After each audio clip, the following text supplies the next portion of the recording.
আসসালামু আলাইকুম। আশা করি সকলেই ভালো আছেন। ১৯তম শিক্ষক নিবন্ধন বিজ্ঞপ্তি কবে জানালো এনটিআরসি। এনটিআরসি কিন্তু একটা তারিখ কিন্তু বলে দিয়েছেন। তো আমরা এখান থেকে দেখব যে কবে নাগাদ এনটিআরসির সার্কুলারটা প্রকাশ করা হবে ১৯তম শিক্ষক নিবন্ধন। পাশাপাশি আপনারা সকলেই জানেন প্রাইমারির সার্কুলার ১৩,০০০ শিক্ষক পদে কিন্তু আপনার চলতি আগস্ট মাসে অর্থাৎ আগস্ট মাসেই কিন্তু প্রকাশ করা হবে। যেটা আপনার ২৮, ২৯, ৩০, ৩১ পর্যন্ত এই ৪ দিনের মধ্যেই কিন্তু যেকোনো একদিন কিন্তু প্রকাশ করা হবে। সেটা কিন্তু অলরেডি প্রাইমারির যে শিক্ষা উপদেষ্টা আছে, শিক্ষা উপদেষ্টা এবং কিন্তু প্রাইমারি সচিব কিন্তু এটা জানায় দিছে। তো এখান থেকে আপনারা ২ টা প্রিপারেশন নিবেন। একটা হচ্ছে ১৯তম, পাশাপাশি হচ্ছে আপনার প্রাইমারি শিক্ষক নিবন্ধন। অর্থাৎ এটা কিন্তু আপনার প্রাইমারি যেটা সেটা অনেকেই বলতে পারেন ১৩,০০০ কেন? এটা কিন্তু আপনারা সকলেই জানেন। কারণ বাংলাদেশের সকল চ্যানেলে কিন্তু এটা নিউজ চ্যানেলে কিন্তু এটা নিউজ হয়েছে যে আগস্ট মাসেই প্রকাশ করা হবে প্রাইমারি শিক্ষক নিবন্ধনের আ ১৩,০০০ শিক্ষক। অর্থাৎ ১৩,০০০ শিক্ষক কি এটা হচ্ছে আপনার ধাপে, ধাপে নিয়োগ দেওয়া হবে। তো একবারই নিয়োগ দেওয়া হবে না। ১ম ধাপে আপনার ১৩,০০০ কে নিয়োগ দেওয়া হবে।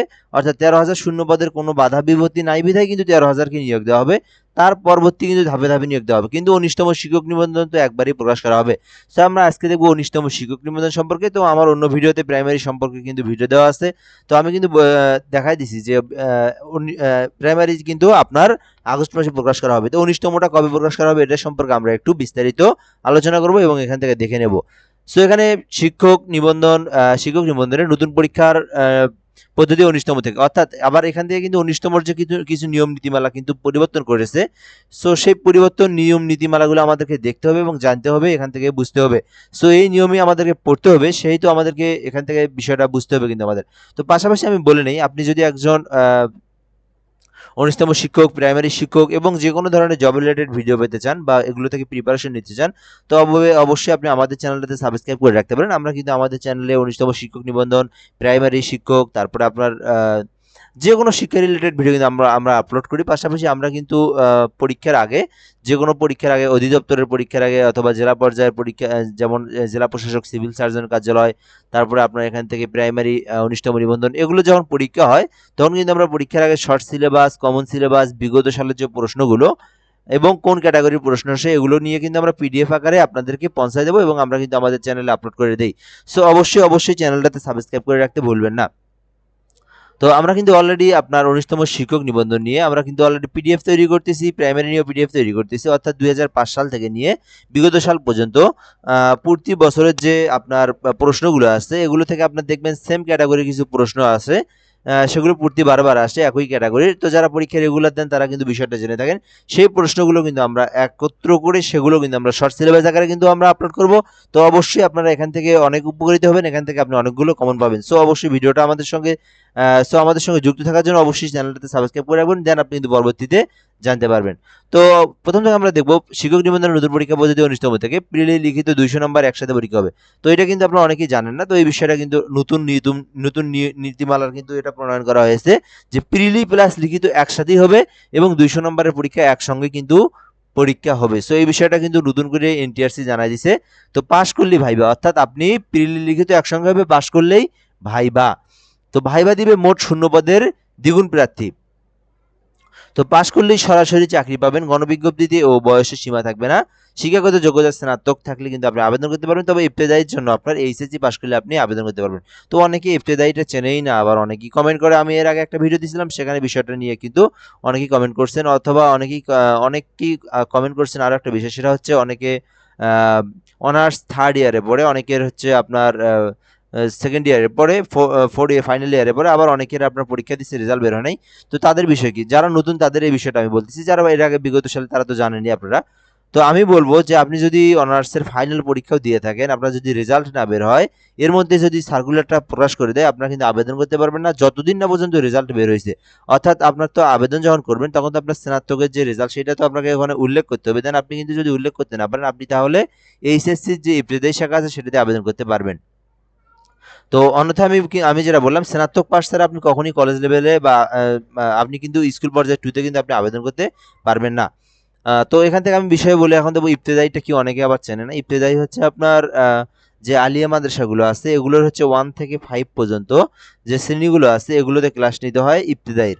অর্থাৎ যেমন হচ্ছে আলিয়া মাদ্রাসা বা ফাজিল মাদ্রাসা যেগুলো বলি আমরা, প্রতিটা জায়গায় কিন্তু আছে, স্কুলের পাশাপাশি কিন্তু আলিয়া মাদ্রাসা আছে। সেই আলিয়া মাদ্রাসার 1 থেকে 5 পর্যন্ত এটা কি বলা হয়, ইবতেদায়ী শাখা। এটাতে আপনি এইচএসসি পাস করে আবেদন করতে পারবেন আপনি এই পর্যায়ে। সো এটা কিন্তু আমি এখন থেকে ক্লিয়ার করে দিলাম, আপনারা কিন্তু বিষয়টা বুঝতে পারছেন যারা নতুন। তো পাস করলে সরাসরি চাকরি পাবেন, গণবিজ্ঞপ্তিতে বয়সের সীমা থাকবে না। তো এখানে গণবিজ্ঞপ্তির যে বয়স সীমা আছে সেটা কিন্তু আর নতুন করে এবার কিন্তু নতুন নিয়মমালা বা একটা মামলা জারি করা হয়েছিল, সেই মামলার কারণেই কিন্তু এটা কিন্তু করে দিছে। অর্থাৎ আপনি যে আবেদন করলেন আজ, আবেদনের সময় আপনার বয়স আছে, কিন্তু দেখা গেল আপনার পরীক্ষার পর ভাইবার পর গিয়ে দেখলেন, আপনার মনে করেন আপনি আবেদন আজকে করলেন, আপনার বয়স ঠিক আছে, 1 বছর পরে ভাইবার সময় আসলো, আপনার তখন সময়টা, আপনার তখন বয়সটা দেখা যাচ্ছে নাই, সেক্ষেত্রে কিন্তু কোনো ধরনের সমস্যাই হবে না, সেই বিষয়টা কিন্তু বলা হয়েছে। যেমন এর আগের 18তম নিবন্ধনে ষষ্ঠ গণবিজ্ঞপ্তিতে প্রায় 350 জনের মতো এই প্রবলেমটা হয়েছে। তারা আবেদনের সময় তাদের বয়স সীমা ঠিক ছিল, কিন্তু যখন তারা ভাইভাতে টিকছে তারপরে দেখে যে তাদের বয়স নাই। তো পরবর্তীতে তাদেরকে এনটিআরসি বাতিল করে দেয়, পরবর্তীতে তারা মামলা করে হাইকোর্টে, মামলা করার পরে কিন্তু তাদেরকে চাকরিতে পুনর্বহাল করে দেয়, ঠিক আছে। তো আপনারা জানেন আবার 18তম নিবন্ধন অর্থাৎ ষষ্ঠ গণবিজ্ঞপ্তির কিন্তু ফাইনাল রেজাল্টও দিয়ে দিছে। তো সেই জন্য কিন্তু আপনার 19তম কিন্তু আর কোনো ধরনের বাধা বিপত্তি নাই, যে কোনো সময় কিন্তু সার্কুলারটা দিয়ে দেবে। সো আপনারা প্রিপারেশন নিতে থাকেন অবশ্যই। তো এখানে আমরা দেখবো 19তম শিক্ষক নিবন্ধনের বিজ্ঞপ্তি প্রকাশের পূর্বে নীতিমালা সংশোধন করতে হবে। এজন্য জনপ্রশাসন ও আইন মন্ত্রণালয়ের মতামত প্রয়োজন।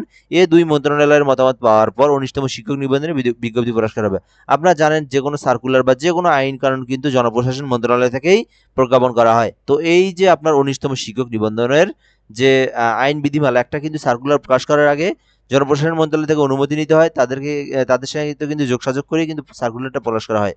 তো সকল কিছু যদি ঠিকঠাক থাকে, তাদের সঙ্গে কিন্তু যোগাযোগ করার পরে তারা যখন বলবে বা তারা যখন বিষয়টা সম্পূর্ণ ঠিক দেখার পরে কিন্তু তারা সাবমিট করার অনুমতি দিবে এনটিআরসি কে, তখন কিন্তু এনটিআরসি সাবমিট করে দিবে। তো এখান থেকে যে বিষয়গুলো সেটা হচ্ছে, এর আগে হচ্ছে 18তম যখন নিবন্ধনের জন্য সময় ছিল, তখনই কিন্তু 19তম নিবন্ধনের জন্য জনপ্রশাসন মন্ত্রণালয়ের কাছে প্রজ্ঞাপন দেয়। সেখান থেকে কিন্তু আপনার সকল কিছু বিষয়গুলো আলোচনা করার পরে সবকিছু ঠিকঠাকই কিন্তু জনপ্রশাসন মন্ত্রণালয় থেকে জানানো হয়েছে। তো তারপরে কিন্তু আপনার 19তম শিক্ষক নিবন্ধন যে এনটিআরসির যে সচিব আছে উনি কিন্তু বলে দিয়েছে যে কোনো সময় সার্কুলারটা প্রকাশ করা হবে। সো এরপর আমরা এখান থেকে নিচে দেখব, সোমবার 27 আগস্ট বেসরকারি শিক্ষক নিবন্ধন ও প্রত্যয়ন কর্তৃপক্ষ এনটিআরসি এর এক কর্মকর্তা দ্য ডেইলি ক্যাম্পাসকে জানিয়েছেন যে নাম প্রকাশের সাথে এনটিআরসির ওই কর্মকর্তা বলেন 19তম শিক্ষক নিবন্ধনের বিজ্ঞপ্তি প্রকাশ হতে আর কোনো দেরি নেই, যেহেতু 18তম নিবন্ধনের ফাইনাল রেজাল্ট দেওয়া হয়েছে। অর্থাৎ আমি যে বিষয়টা আপনাদেরকে বললাম সেটা কিন্তু এখানে বলা হয়েছে, অর্থাৎ আপনার 18তম নিবন্ধনের যে ফাইনাল রেজাল্ট সেটা কিন্তু প্রকাশ করেছে। এখন কিন্তু 19তম আর কোনো ধরনের বাধা বিপত্তি, কোনো ধরনের আইন কানুনে কোনো ধরনের জটিলতা বা কোনো আর সমস্যাই নাই। এখন কিন্তু যে কোনো সময় কিন্তু আপনার 19তম শিক্ষক নিবন্ধন প্রকাশ করে দেওয়া হবে। সো এ কারণ হিসেবে তিনি জানান, মন্ত্রণালয়ের ফাইল চলাচলিতে অনেকটা সময় লেগে যায়, তবু আমরা তাগাদা দিচ্ছি যেন দ্রুত নীতিমালা সংশোধন করে পরিপত্র জারি করা হয়। পরিপত্র জারি হওয়ার পর 19তম শিক্ষক নিবন্ধন বিজ্ঞপ্তি প্রকাশ করা হবে। সো এরপর দেখবো আমরা গণবিজ্ঞপ্তিতে আবেদনের সময়সীমা উঠে যাচ্ছে, যেটা আমি একটু আগে বললাম। তো এখন থেকে শিক্ষক নিবন্ধনের বিজ্ঞপ্তি প্রকাশের দিন থেকে প্রার্থীর বয়স গণনা করতে হবে। বেসরকারি শিক্ষক নিবন্ধন ও প্রত্যয়ন কর্তৃপক্ষকে এনটিআরসির গণবিজ্ঞপ্তির সময় পৃথকভাবে বয়স গণনা করা যাবে না। এর ফলে গণবিজ্ঞপ্তিতে আবেদনের ক্ষেত্রে বয়সের বাধা উঠে যাচ্ছে। তো আমি এই বিষয়টা একটু সুন্দর করে বলে দেই। তো মনে করেন আপনার হচ্ছে 19তম শিক্ষক নিবন্ধন সেপ্টেম্বরের 5 তারিখে প্রকাশ করলো, হ্যাঁ, আপনি সেপ্টেম্বরের 10 তারিখ থেকে আবেদন শুরু, 1 মাস, হ্যাঁ। তো এক্ষেত্রে মনে করেন আপনার হচ্ছে আবেদনের যখন আপনি আবেদন করবেন, যেদিন আবেদন করবেন সেই দিন আপনার সময়সীমা আছে, আপনার সেই দিনে 35 বছরের মধ্যে আছে আপনার আবেদনের সময়সীমা আছে। তো তারপরে হচ্ছে আপনার 1 মাস পরে যদি আবেদন, আপনার কিন্তু বয়স যদি 36 হয়ে যায়, আপনার যদি বয়স পার হয়ে যায়, তো তবুও আপনার কিন্তু কোনো ধরনের সমস্যা নাই। তবুও কিন্তু আপনি আপনার আবেদনটা কিন্তু গ্রাহ্য করা হবে, আপনার আবেদন কিন্তু বাতিল করা হবে না। আপনি কিন্তু পরীক্ষা দিতে পারবেন, ভাইভা দিতে পারবেন। আপনার পরীক্ষা হলে কিন্তু আপনি কিন্তু সুপারিশপ্রাপ্ত হবেন। সেই বিষয়টা কিন্তু বলা হয়েছে। এখানে কিন্তু বয়স সীমার যে বাধা সেটা কিন্তু এবার উঠে যাচ্ছে। তো গত রোববার শিক্ষা মন্ত্রণালয়ে অভ্যন্তরীণ এক সভায় এই সিদ্ধান্ত নেওয়া হয়েছে। বেসরকারি শিক্ষক নিয়োগ নীতিমালা সংশোধন নিয়ে এ সভা ডাকা হয়েছিল। সভায় উপস্থিত মাধ্যমিক ও উচ্চ মাধ্যমিক বিভাগের তিন কর্মকর্তার সঙ্গে কথা বলেছে দ্য ডেইলি ক্যাম্পাস। তারা জানিয়েছে দেশের প্রচলিত নিয়ম অনুযায়ী বিসিএস সহ সর্বক্ষেত্রে বিজ্ঞপ্তি যেদিন প্রকাশিত হয় সেদিন থেকে প্রার্থীর বয়স গণনা করা হয়। তবে এনটিআরসির ক্ষেত্রে শিক্ষক নিবন্ধন পরীক্ষা এবং গণবিজ্ঞপ্তিতে আবেদনের ক্ষেত্রে পৃথকভাবে বয়স গণনা করা হয়। এর ফলে অনেক শিক্ষক নিবন্ধন সনদ অর্জন করলেও বয়স সংক্রান্ত জটিলতার কারণে গণবিজ্ঞপ্তিতে আবেদন করতে পারে না। এ নিয়ম পরিবর্তনের বিষয়ে সবাই একমত পোষণ করেছে। তারা জানান, এখন থেকে এনটিআরসি নিয়োগের ক্ষেত্রে শিক্ষক নিবন্ধনের বিজ্ঞপ্তির প্রকাশের সময় প্রার্থীর বয়স যতই থাকবে সেটাই হবে মূল বয়স। যে বিষয়টা আমি আপনাদেরকে বলে দিলাম সেই বিষয়টি আর কি এখানে তারা বলে দিয়েছে। তো এরপর হচ্ছে গণবিজ্ঞপ্তির সময় আলাদা করে আর বয়স গণনা করা হবে না। নাম অপ্রকাশিত রাখার সত্ত্বে মন্ত্রণালয়ের যুগ্ম সচিব পদমর্যাদার এই কর্মকর্তারা দ্য ডেইলি ক্যাম্পাসকে জানান, একজন প্রার্থীর নিবন্ধন সনদ অর্জন করতে গিয়ে কয়েক বছর লেগে যায়, যার ফলে গণবিজ্ঞপ্তিতে আবেদনের সময় তার বয়স থাকে না। ওই শিক্ষক পরবর্তীতে আবেদন করার সুযোগ পান না। এজন্য সংশোধন হতে যাওয়া নীতিমালা শিক্ষক নিবন্ধনের বিজ্ঞপ্তির প্রকাশের সময় প্রার্থীর বয়স নির্ধারণ করা হবে। গণবিজ্ঞপ্তির সময় আলাদা করে বয়স হিসাব করা হবে না। ওই কর্মকর্তা আরও জানান, নীতিমালা সংশোধনের বিষয়টি এখন জনপ্রশাসন মন্ত্রণালয়ের পাঠানো হবে। এরপর আইন মন্ত্রণালয়ের মতামত দিয়ে এটি প্রকাশ করা হবে। এর আগে কোনো বিজ্ঞপ্তি প্রকাশিত হলে সেটি নীতিমালার আওতায় আসবে না। সো এই বিষয়টা শুধু আপনারা দেখেন, এইটুক কাজ কমপ্লিট হলেই কিন্তু সাবমিট করে দিবে। তো শূন্য পদের যে সংখ্যাটা সেটা কিন্তু সকল কিছু কমপ্লিট। এর আগে আমি একটা ভিডিওতে আপনাদেরকে বলে দিয়েছিলাম, জাস্ট শুধুমাত্র জনপ্রশাসন মন্ত্রণালয়ের কাছ থেকে অনুমতি নিবে, দেন তারা শুধু একটা সাবমিটে ক্লিক দেবে, আপনারা কিন্তু সার্কুলারটা পেয়ে যাবেন। তো যে কোনো মুহূর্তে কিন্তু সার্কুলারটা দিতে পারে। তো এখন আপনাদের যে কাজটা সেটা হচ্ছে, আপনারা একটা টিপস হিসেবে বলতে পারি যে আপনারা এখান থেকে আপনারা যদি ১৯তম শিক্ষক নিবন্ধনের প্রিপারেশন এখন থেকে নিতে পারেন। যদি আপনি বলেন যে না ১৯তম শিক্ষক নিবন্ধন এখনো প্রকাশ করে নেই, সেক্ষেত্রে আপনার প্রাইমারির কিন্তু অলরেডি প্রকাশ করে দিবে। আগস্টের আপনি আর ৩ থেকে ৪ দিনের মধ্যে আপনি প্রকাশ পাবেন, সার্কুলারটা 100% শিওর।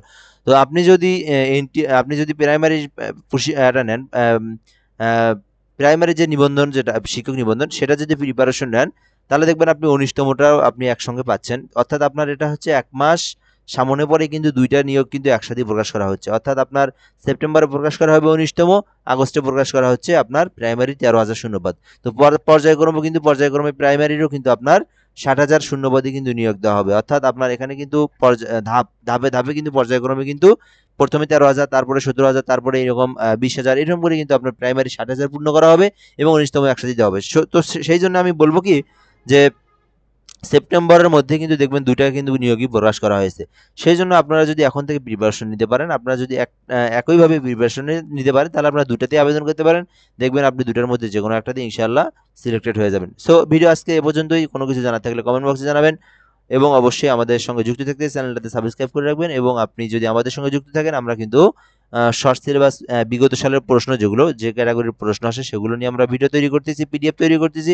সেই পিডিএফগুলো কিন্তু আমরা সার্কুলার প্রকাশ করার পর আমরা কিন্তু সেই পিডিএফগুলো দিয়ে দেবো বা আমরা কিন্তু ভিডিও আকারে তৈরি করে দেবো। সো অবশ্যই আমাদের সঙ্গে যুক্ত থাকবেন। ধন্যবাদ, ভালো থাকবেন। আসসালামু আলাইকুম।